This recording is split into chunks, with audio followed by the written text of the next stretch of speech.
So we are done looking at secure protocols at the application, transport and network layer. Let's now look at link layer.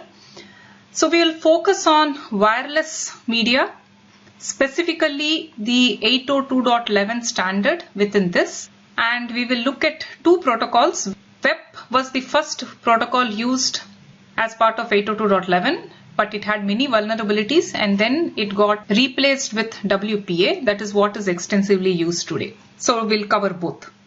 So in the wired media, as we have covered earlier, eavesdropping is very hard because of the star topology.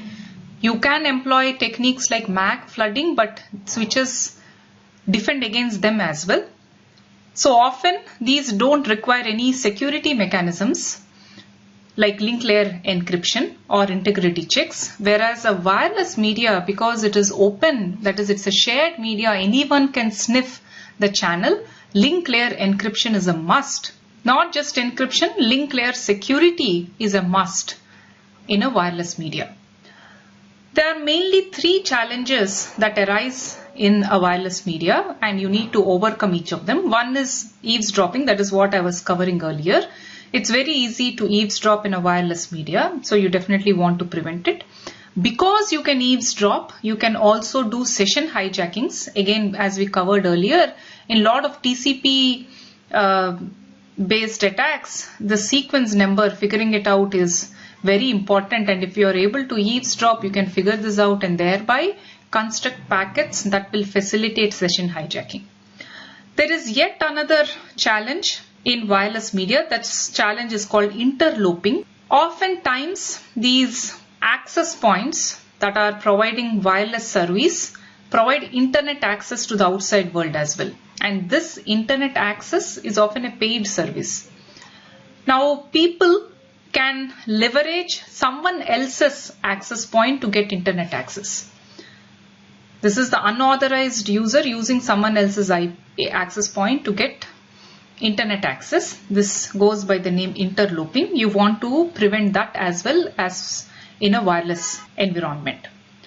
So related to this, sometimes people name the access points, the SSIDs used with access points, very funny names you see, to deter people from using their access points. So for example, they have, I read your email, get off my LAN, my fi, not your fi, and so on.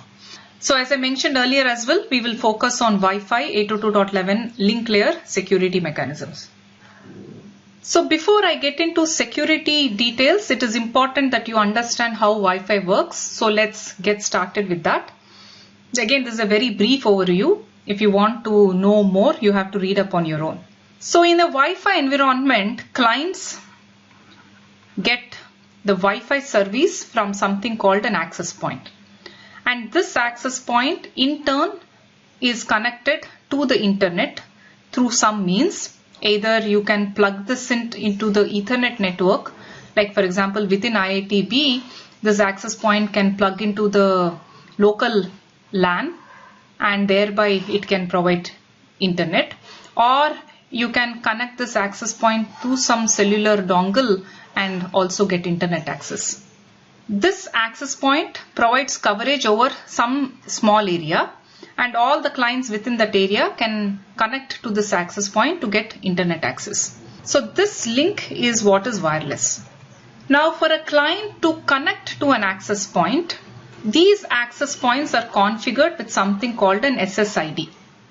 The names that we have covered earlier, like my fi, not your fi, these are names that these access points are associated with, and this SSID is broadcast via periodic beacons. For example, every 100 milliseconds this access point will send out a beacon. This beacon, apart from SSID, will carry other informations like what capabilities it has, for example what data rates it can support, and so on, along with a timestamp.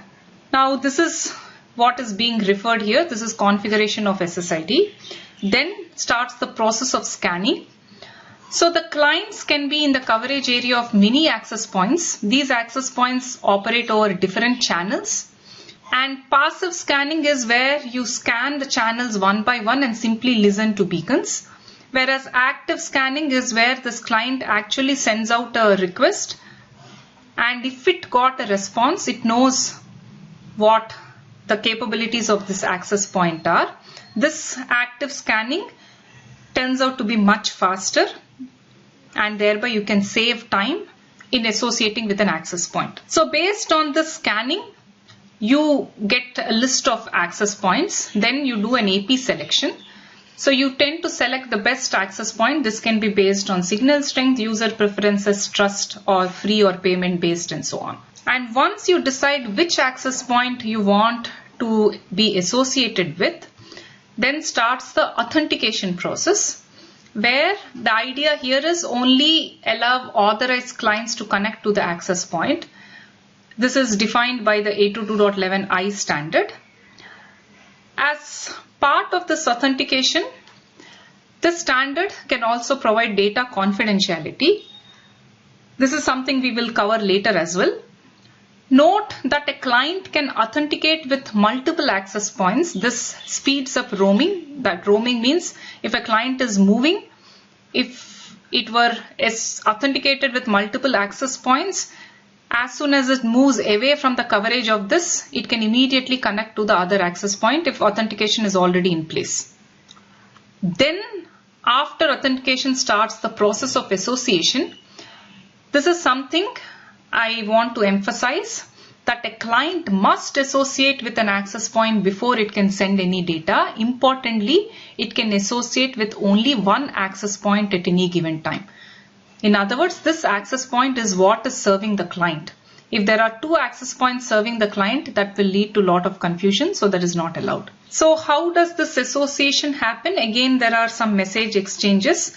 So client will send an association request to the access point telling its capabilities, and the association response can tell, okay, I accept or reject you. After association is when you can start sending your data, like your email data or web data and so on. So there are three types of frames used as part of Wi-Fi. One is called a management frame. This helps maintain communication. All this authentication request response, association request response, beacons, this probe to check what access points are there within a given channel. All these are management frames. Data frames carry higher layer data like email, web traffic and so on. Control frames facilitate exchange of these data frames. For example, once you send a data, you want to know whether it was received successfully or not, for which the other endpoint may send an ACK. So ACK is a control frame. Similarly, there are frames called request to send, clear to send. I won't get into these. These all are part of the Wi-Fi protocol. With that background, let's now dig into the security aspects of Wi-Fi.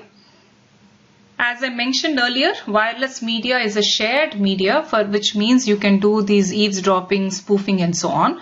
To prevent all this, the standard, the 802.11 has come up with the web standard.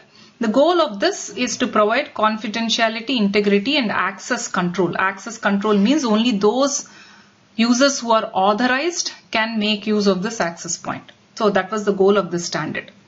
And as we have seen, to provide any of these security mechanisms, you require some secret keys. So in this case, all the clients and the access point have a pre-shared secret key. Note, this is the same for all. For example, if there is an access point and there is client 1, client 2, client 3, client 4, all of them have the same secret key. This is often derived from passwords, and you must have also experienced this. Lot of home Wi-Fi access points are of this type, where if some guest came and they want to access your internet, you give them some password and they enter it and thereby get access. So how does web provide confidentiality, integrity and access control? Let's see.